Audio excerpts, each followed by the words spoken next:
We love our vegetable garden. This is our third year growing it, and I'm not sure we'll tire of it. My wife has learned so much from seasoned gardeners, where she picked up the idea of having a cleaning station near the garden.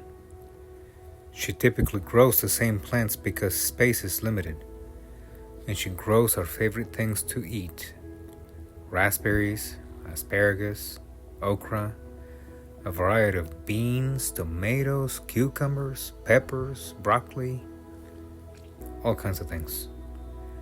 She also has herbs growing.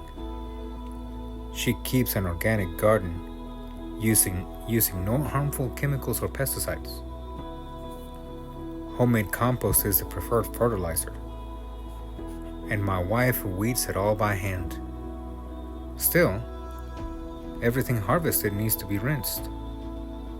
When my wife saw the cleaning station, she asked me to build one for her. And why not? It's such a great idea.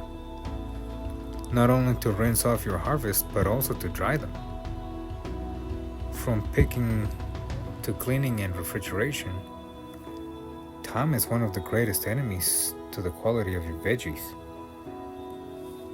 While our poor little kitchen sink is fine for washing veggies, we are limited on the space available to properly dry the food before it can be put into the fridge. Enter our new vegetable washing station. By repurposing an old sink, hardwood cloth, and some pallets, we now have a quick and convenient way to rinse and dry vegetables before storing.